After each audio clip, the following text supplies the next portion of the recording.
She was abandoned as a baby, no name, no story, no bond. But what no one could have imagined is that destiny had hidden a message for her, a single proof that one day she was loved.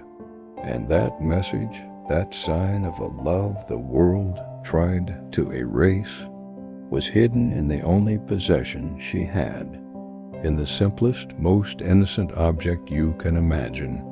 Inside that teddy bear, worn by time and nights of crying, there was a secret, a small device placed there with a hope that defied all logic. And it was like that, through a simple orphanage toy, that Sophia not only found a message, but discovered the way back to her mother.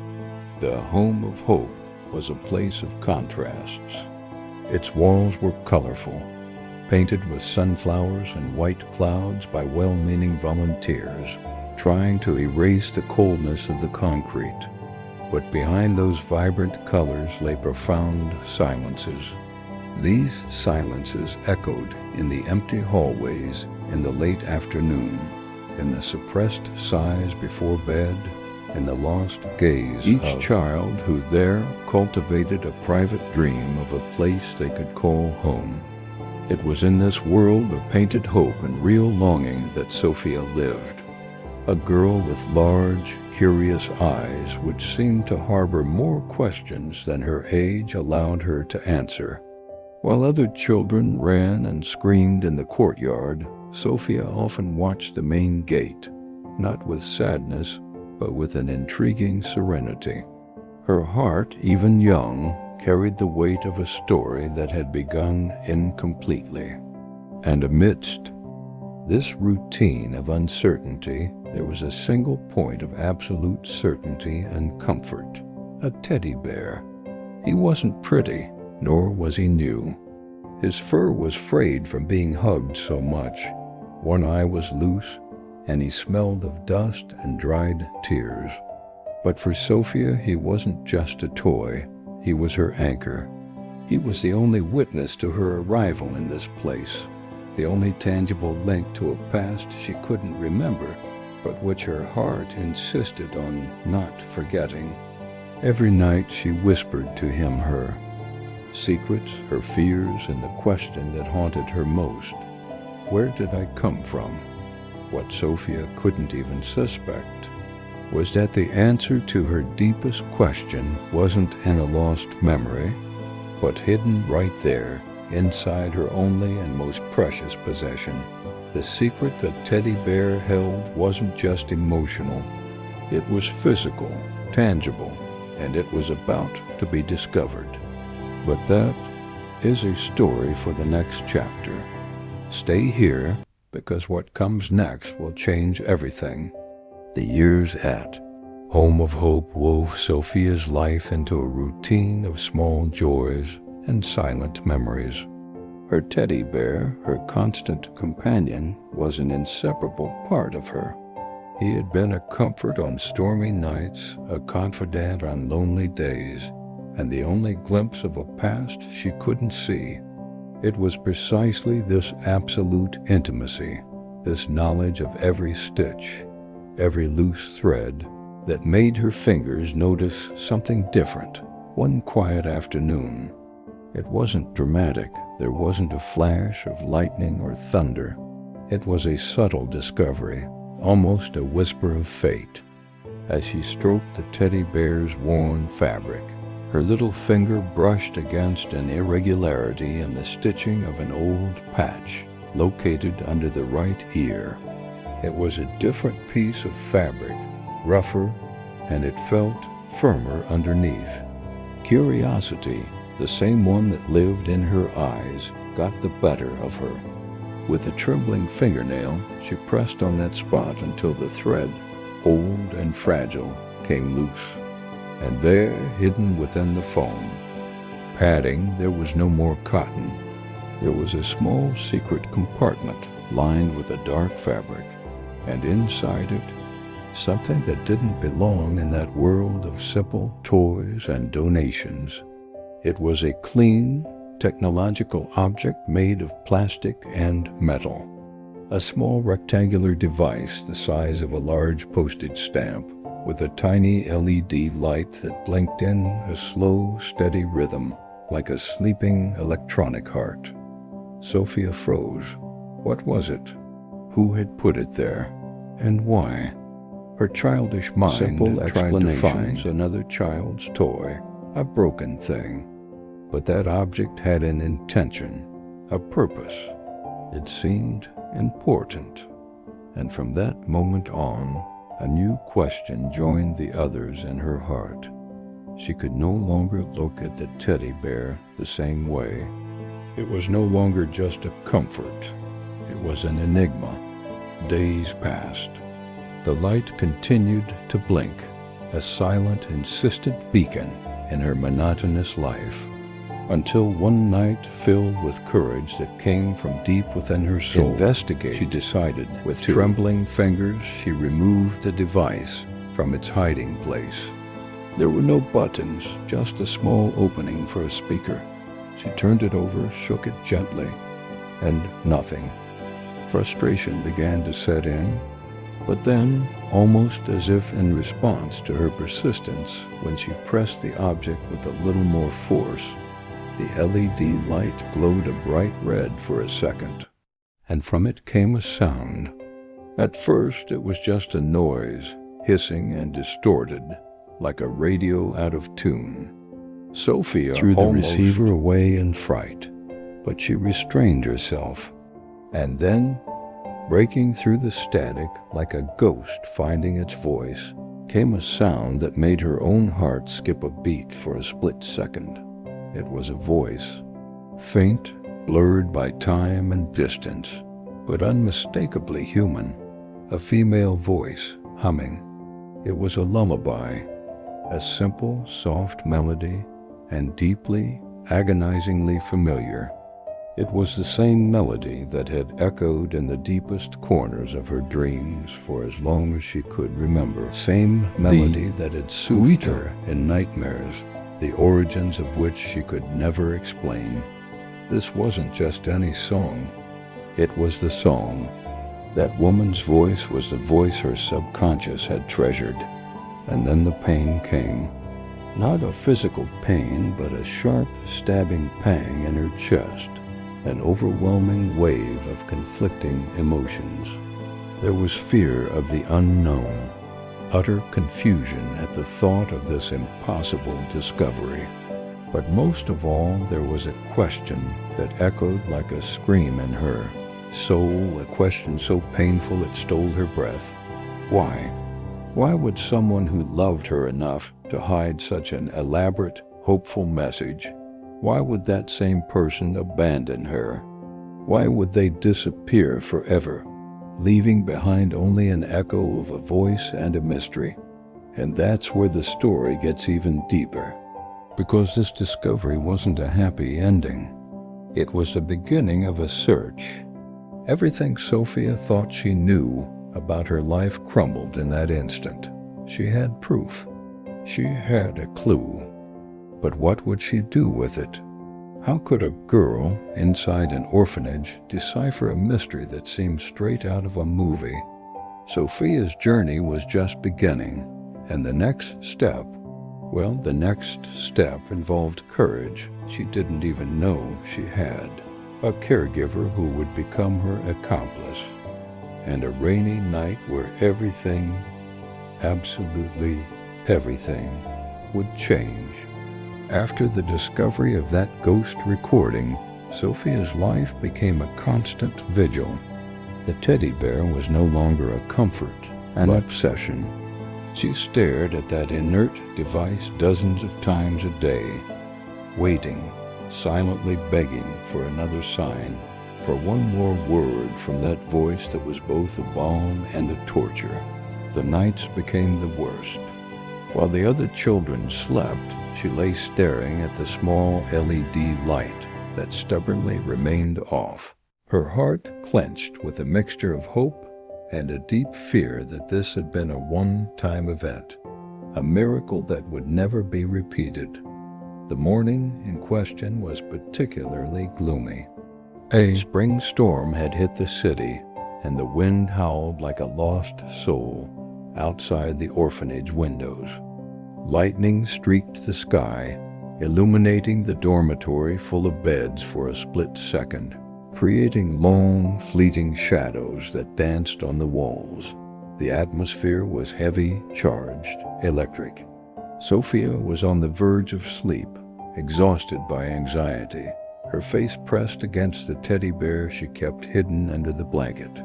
And then, at the height of nature's cacophony, it happened. A blue-white flash, more intense than all the others, illuminated the room, and it didn't come from outside. It came from under her blanket. The light from that small device, which had always blinked a calm green, now glowed an intense, urgent red, pulsing like a wounded heart, illuminating her face from bottom to top with an otherworldly light. Sophia sat bolt upright in bed, her blood running cold. The sound of the rain seemed to fade in her ears. All her attention was focused on that small rectangle of plastic that now felt alive in her hands. She hadn't touched it. She hadn't done anything. It simply woke up. And then, from the small opening of the speaker, there was no static, no lullaby. There was a voice, clear, direct, a real voice, alive in that very moment, on the other side of a connection Sophia couldn't even comprehend. It was a female voice, charged with an emotion so raw it was almost tangible, a mixture of desperate hope, fear, and a love so deep it transcended "You're listening to time and this. distance. You're my daughter." If the voice spoke again, even more tremulous, as if fighting back tears. "I love you." And then the last sentence, spoken with a strength and a promise that echoed in the girl's soul. "One day I'll be back." And in that instant, under the pale light of the lightning, there was no more room for doubt, for theories, for fear. Sophia knew. Every fiber of her being recognized that voice. It wasn't a dream memory. It wasn't a fantasy. It was her, the woman from the lullaby, the owner of the voice that inhabited her dreams, the person who had placed that device there in an act of desperate love. It was her mother. She was alive, and she loved her.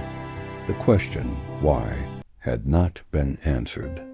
The years of abandonment were unexplained. But something fundamental had changed forever in Sophia's universe. She was no longer an orphan.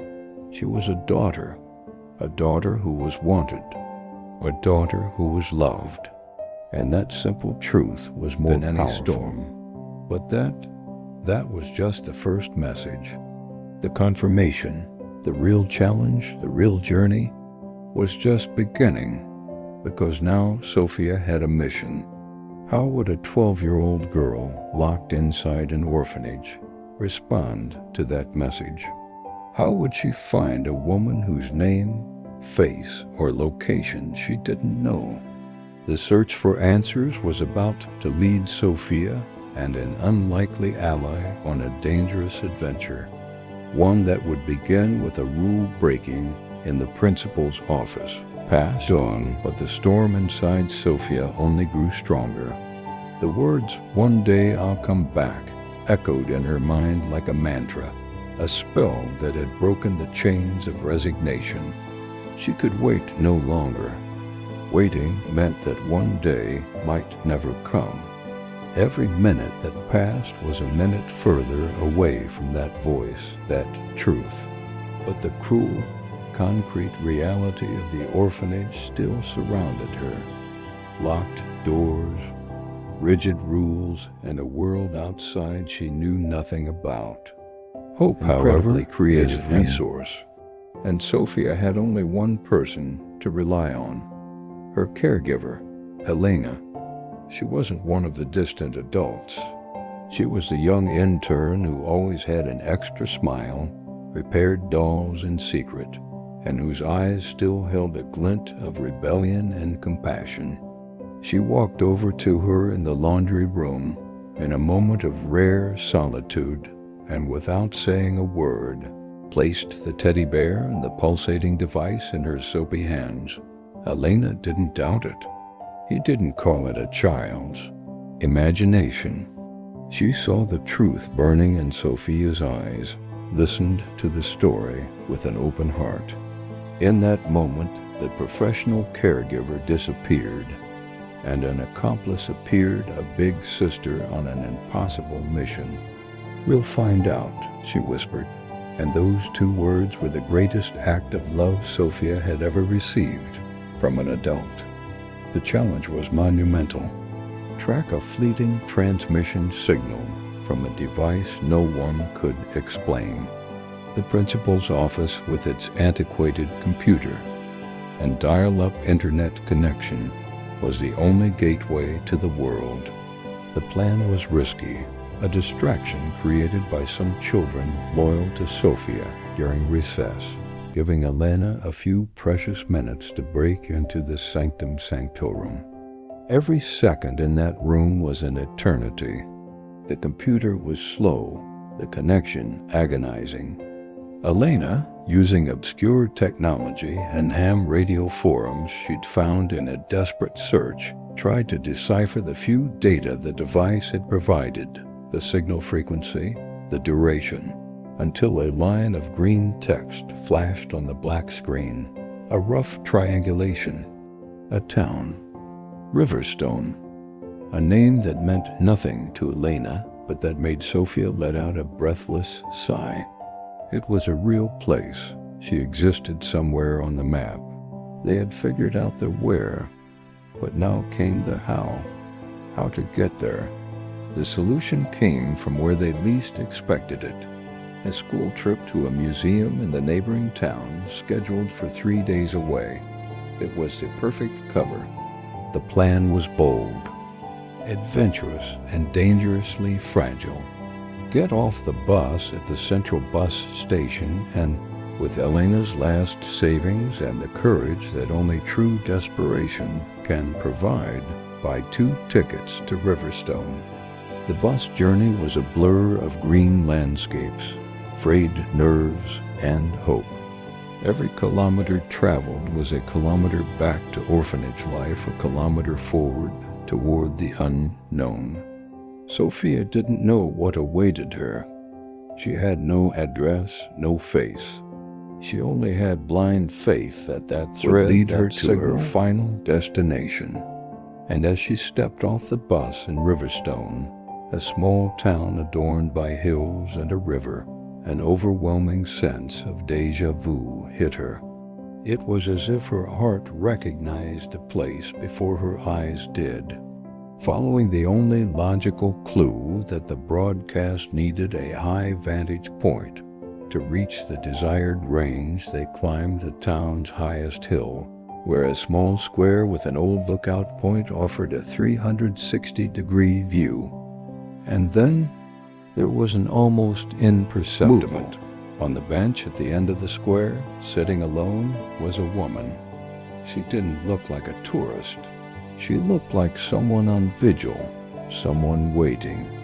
And on her lap, protected with a care that was visible even from a distance, was a teddy bear, worn with age with a patch under its right ear. Just like hers, the world stopped. The sound of the wind, the cars, the city. Everything disappeared. In the woman's eyes, which turned slowly as if feeling the weight of Sophia's gaze, was an entire story of pain, regret, and a stubborn hope that had never, ever died. They were filled with tears that had not yet fallen, perfectly mirroring the ones now streaming freely down Sophia's face. She didn't need to say a word. The teddy bear in the woman's lap was the password, the final confirmation. The proof that this wasn't madness, but a miracle. At 12 years old, after a journey of pure courage, Sophia hadn't just found a place on the map. She had found her safe haven. She had finally found her mother. But that was the reward, the achievement. But what about the price? What about the consequences? Why did her mother do what she did? What dark secrets and dangers from the past will this long-awaited reunion reveal? Sophia and her mother's story is just beginning, and the next chapter is the most chilling of all. The reunion is beautiful, but the mystery remains. Why was she abandoned? Comment what you think happened. The truth will be revealed in the final video, so you don't miss it. The space between them, which was only meters, seemed to represent the 12 years they had lived apart. But there was no hesitation. There was no doubt. With teary eyes and her heart beating in a unique rhythm of anxiety and certainty, Sophia took the first step, and then another, and another, until she stood there before that woman whose face was a map of contradictory emotions: joy, fear, relief, and a pain as ancient as it was profound. The woman stood up, slowly as if moving in a dream, holding the teddy bear against her chest. She didn't smile. She surrendered. And when Sophia's arms, still so small but incredibly strong, wrapped around her waist, and when the girl's face buried in her shoulder, a wave of absolute peace swept away all the anguish, all the fear, all the waiting. And in that embrace, Sophia understood everything without a single word being spoken. She felt in the trembling hands that held her, in the hot tears that wet her hair, and in the deep, liberating sigh that escaped that woman's chest, that true love is this, a stubborn force that accepts no never again. It is a flame that hides beneath the ashes of suffering, but never, ever, ever goes out. This love had not given up on her. It had waited, hidden inside a modest toy, beating silently like a heart of hope, until fate could finish the work it had begun. Those hidden messages weren't technology. They were prayers in the form of radio waves. That toy wasn't closed. It was a time capsule filled with the purest love. They were the invisible bridge that fate, with moving precision, built across the abyss of fear, separation, and pain. Two lives torn in half by cruel circumstance were now being stitched back together, joined by an invisible thread that time had been unable to sever. And Sophia understood the most valuable lesson of all, that hope doesn't scream. It doesn't appear in spotlights or grand gestures. Often it's hidden in the simplest and most neglected places. It's in the gaze of an abandoned animal, in the gesture of a stranger, in the handshake of someone offering help. It was hidden in the heart of a teddy bear. All it takes is the courage to look beyond the obvious. All it takes is to silence the noise of the world and listen with your heart. The story of Sophia and her mother is not about betrayal. It's about redemption. It's not about abandonment, but about reunion. It's living proof that no matter how dark the path gets, no matter how many walls are erected, love always finds a way